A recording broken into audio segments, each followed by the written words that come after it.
This is Hannibal here from the HannibalTV.com. Just came in from a very cold midnight run. It's fall weather out there tonight in Ottawa, Canada. And I'm going to give you a daily news update. The WWE family has released a 10-year employee, Tom Phillips. He was released, I guess it came out on Thursday, first reported by Fightful. And apparently a large group of the company's departments were cut this week, mostly WWE Network, WWE Studios, and other media departments. I guess this Tom Phillips started with WWE in 2012 as a backstage interviewer, according to the Wrestling Observer. Then he became an announcer, worked for Raw, SmackDown, NXT, NXT UK, 205 Live, and Main Event, in addition to pay-per-views. He also commentated on the Superstars show that doesn't exist. I'll be honest, I haven't watched WWE for 10 years, so I have no idea who this guy is. I just think it's funny that they are rolling in revenue. They just had their most profitable year ever. And they are a business, and they treat it like a business. They want to stay as profitable as possible, so they make a lot of cuts, which I understand as someone that has my own business. But I don't call independent contractors that work for me family members. So I just hate that they always said the WWE family. We love you guys so much. But they're as much of a corporation and business as any corporate entity out there. NXT did a quite small 0.13 rating. I saw somebody put out the other day on Twitter, when if Vince McMahon were to step down, would ratings go up? Well, Triple H is the final say on NXT, and they do horribly. And again, to that question, there's like 40 writers per brand. Maybe a couple of them, maybe some of them, maybe more than a few could do better than Vince, but not all of them. And I'm actually interviewing a writer, a former WWE writer, on Saturday. The first former WWE writer I've ever interviewed, actually. So that should be interesting.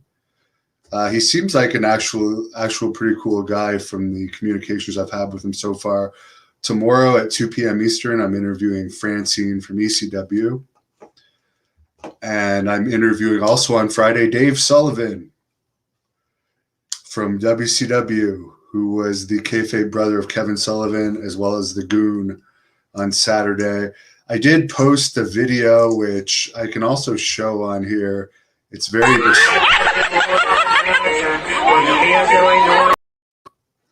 So yeah, a video that I posted, it's just a short clip of a Mexican wrestler beating up a kid, actually throwing him to the pavement. This Mexican wrestler's name is El Vikingo. And apparently, according to the reports I've read, he's actually now been arrested for whipping a child who confronted him during a show to the ground. Now let's look at this one more time. Not only does the kid do a face plant the first time, but then he drags the kid up by the arm and smashes him down to the pit. Honestly, if I was there, I may have killed that guy. I literally may have killed him. So it's a good thing I wasn't there. Mike is missing Piper. Well, Mike, it's your lucky night. She just came in from a walk.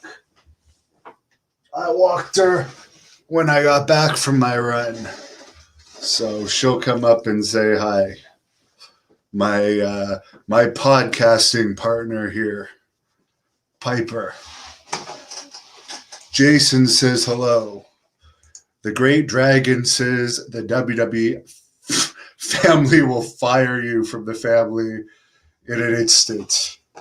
It's not a family, guys. The only people that are family that work there are Triple H, Shane, Stephanie, Vince, and I don't think Linda formally works there anymore.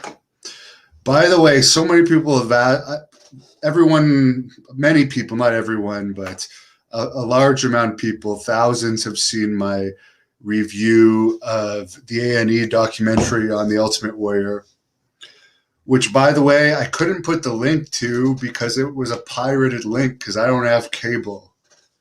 So that's why I didn't put the link. I don't want to get into any issues with YouTube. But you could find it if you search hard enough. And anyways, a lot of people said the Dark Side of the Ring was an even worse hatchet job than the A&E documentary. Maybe I'll watch it and review it. I don't like Dark Side of the Ring. I'll be honest, it's very, very biased. It's extremely biased. And this season so far, I haven't found any of the episodes good, to be perfectly honest with you. Although I haven't watched the Collision in Korea one yet. But I haven't found any of them good enough to even do an individual report on. Kelly says, am I serious? Tom Phillips got released right after they hired a non-wrestling guy to do Raw. Yeah, I am serious. Grant says, big guys and little dogs. Well, my dog has quite a wild personality, Grant. And by the way, guys, he worked out with me in Phoenix. We had some good workouts, and boy, did that gym. I missed that gym. There was some absolutely gorgeous girls that trained in that gym, which was very motivating. I enjoy working out in Phoenix way better than I did in Dallas. People were friendlier, and the gyms was less busy. For some reason, Dallas gyms are so busy. Sammy says he was at the Dallas show of the company I'm not going to name. The empty seats proved the Blood Hunter was missed. Well, they were only actually in a bar. And I have seen pictures, and there were a few very carefully pictures taken. But for the most part, every picture I saw had a good amount of empty seats. And that place didn't look very big. So I don't think that company is on the upswing. Somebody actually told me from within the company today that Teddy Long, who apparently is in control of that company, was acting like Julius Caesar over the weekend. So he's developed quite an ego. The 73-year-old, I think, is going senile and is beginning to believe that doing his little dance in the ring 3 times an event is what's drawing the fans.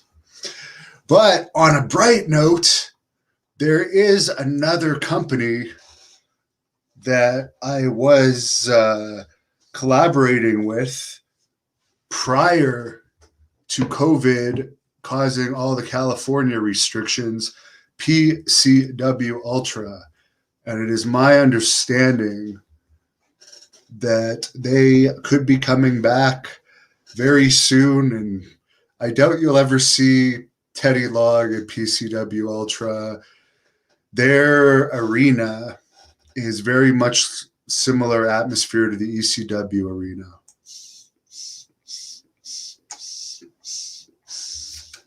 And by the way, weed is legal in California. Unlike Texas, also it is legal in Arizona. Another reason why I like those 2 states better, although there are some good things about Texas. I won't deny that. There are some nice people that I met there. I did have fun riding the bull in Texas, hanging out with some cowboys. And by the way, I was given 2 cowboy hats while I was in Texas. Didn't get a third. I was actually supposed to get a custom fitted cowboy hat that I was told I was going to get, but I never got. But 2 people that I consider cowboys gave me cowboy hats and said, Hannibal, you've earned these cowboy hats. So you know what? I consider myself a cowboy. Whether people want to agree with me or not, I may not be the greatest bull rider in the world, but I like riding bulls. So let's finish this off with a clip of me riding a 2,000-pound bull, which I really enjoyed.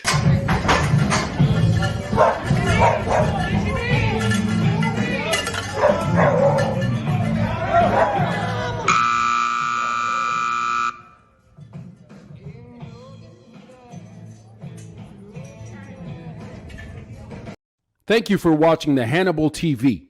Please like this video if you enjoyed it and click the subscribe button to not miss any of our latest shoot interviews, match videos, or news updates. Support us on